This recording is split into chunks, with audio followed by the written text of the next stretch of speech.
Next up is going to be adding in a phone. Device in order to search. On your device, select the name that matches vehicle name on the screen. So on your phone, you're going to be looking for the Ioniq 5N or Ioniq 5 or whatever you've named your vehicle. Pins match up, so we're going to pair. Do you want to allow contacts and favorites to sync up? This is not my car, so I'm going to say no to that one. Obviously, if it was yours, you could say yes to it, but you can see there, fully connected. If you said yes to your downloads and contacts and things like that, they would show up, but you've got your dial pad there. Download was unsuccessful. It said unsuccessful because I said no on my phone. You can see the current connection level and the battery level on your phone as well. And one cool thing is that you also do have wireless Apple CarPlay.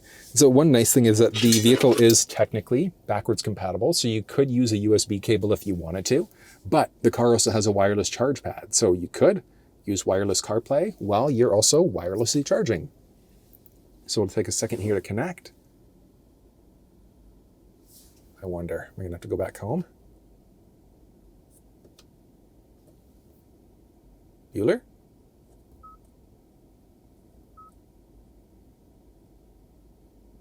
There we go, CarPlay and connect. And look at this, stretched beautifully across the screen there.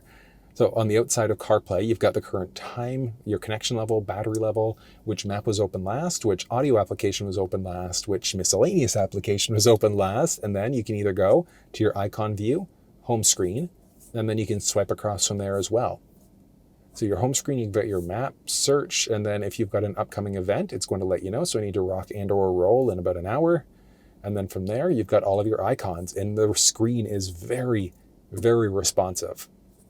On the map side of things for CarPlay, it doesn't matter if you're in Google Maps, Apple Maps, or Waze. There's no pinch to zoom capability, so you have to scroll in and out this way. Apple Maps is good. Google Maps is better, in my opinion anyways, but you've got that option, search for addresses. On the the Google Maps side of things, you can look at route options to avoid highways, toll roads, and ferries. You can change the map color, look at maps, have your traffic showing up, north up, etc. You can also zoom in and out this way if you want to. So Apple Maps is okay, Google Maps is better. Waze, in my opinion, I think is the best. And there are a few reasons why. Like, it works the exact same way as Apple Maps and Google Maps work, with one exception. So if we zoom out for a second, of course, there's nothing on the screen here. Okay, but typically people will mark things on the route as you go. Yeah, because you can see construction's been marked off. You can see other Waze users as well, red light cameras, things like that. So if there are police that are there, if there's construction, they're marked right on the map, and it gives you a heads up, lets you know, and then it's automatically going to flick you into a faster route as necessary.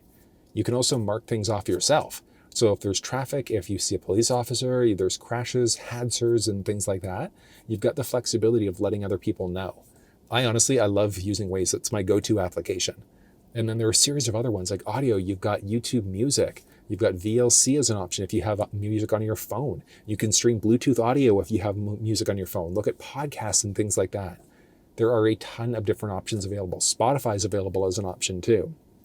Hoopla is a library app, so you can listen to ebooks. Like I said, tons of options. But one downside, that you can't do video playback on this screen. It's one thing that I would like to see with CarPlay, but it's not available as of right now. You've also got the flexibility of doing a push and hold in order to be able to activate your Siri Assistant there if you'd like to. But yeah, it's straightforward. It's a really useful system. And because we're in an electric, you've got all of the different charge apps that are available as well. So Flow, ChargePoint, whatever the case may be. You also have the flexibility of customizing the screen a little bit. So if you go to your settings, you're going to go General, CarPlay, you're going to find your vehicle, you can forget it, you can customize, and then make sure that CarPlay is turned on there. And this one essentially means that the phone is going to work for CarPlay while the phone is locked. But if you're running into connectivity issues and it's not working for you, I've put together a little walkthrough video explaining how to fix CarPlay. You can find that down in the description.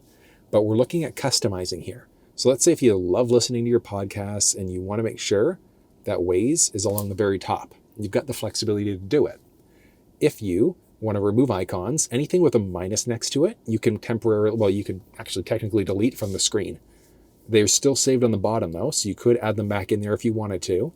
But if you've rearranged this too much and you don't like what you've done, on the phone on the top right side, you can hit reset, reset, And that's going to bring you back to the factory default screen there instead.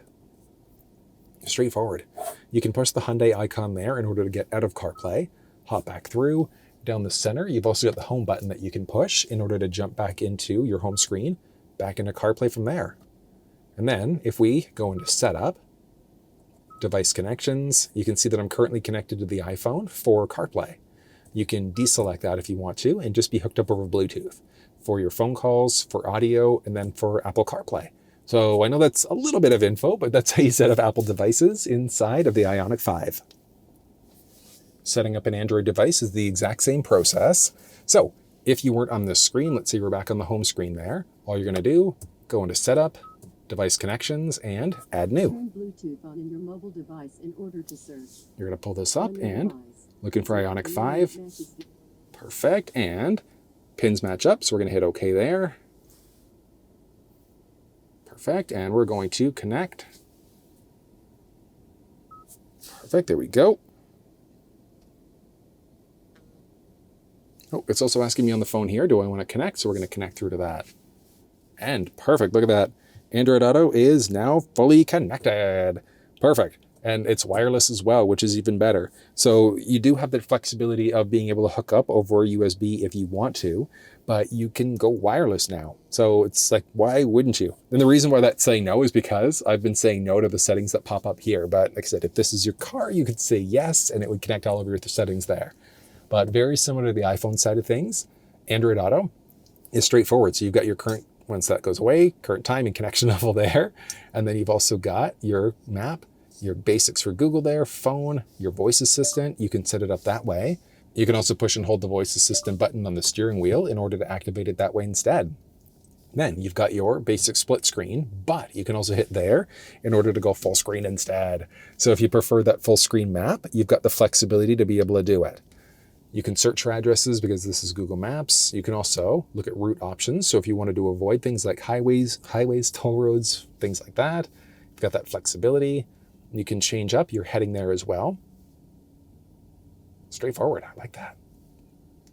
It's nice. And then the best part, full pinch to zoom capabilities inside of Android Auto. I wish that came to CarPlay, but you've at least got it available on the Android Auto side of things, which is great. You can hit the icon there to get a split screen. You can go back this way in order to get to this icon view instead. And as you can see here, Waze is on the phone and it's also working. But if you've got Waze installed on your Android device and it's not showing up, I put together a little walkthrough video explaining how it's done. And you can find that walkthrough video down in the description. You can push there to get back to the screen or back there for your full screen instead. And then on your phone, if you go into Android Auto, so you're going to search for Android Auto, look for your Android Auto settings, you've got a ton of options available. But the one that we're looking for is Customize Launcher. And that gives you a boatload of options. So if we go into the icon view, you'd have the flexibility of being able to adjust this out. So you can do a drag and drop, but it's not dynamic the same way it was on the iPhone side of things. So if you want these changes to come into effect, hop back into your setup screen. You're going to go to Device Connections, disconnect from Android Auto, reconnect to Android Auto, back, and the changes that we've made have now come into effect. And it's that easy being able to do it. If we head back home for a second there, back into Device Connections, you can see there both phones are connected. So you can do a drag and drop to see who gets connection priority. But one nicer thing is that you can have one phone hooked up for phone calls, one phone hooked up for audio. So you can do a mix and match this way. It's either Android Auto or Apple CarPlay, not both, but you can do a mix and match of these other settings instead, which is very, very useful. You can also delete devices, so you can mark all, delete, and yes. And 3, 2, 1, we are now fully disconnected from the vehicle. And it's that easy setting up Android and iPhone devices inside of the Ioniq 5. Moving into Bluetooth prompts, nothing exciting there. This is where you go to change the vehicle name. So you're going to go to Device Connections, Bluetooth System Info, Vehicle Name, and then adjust out whatever name you want to. So when you're connecting over Bluetooth, that's the car name that you're going to be connecting to. And there are different options for Android Auto, Apple CarPlay, so enable, disable, whatever the case may be.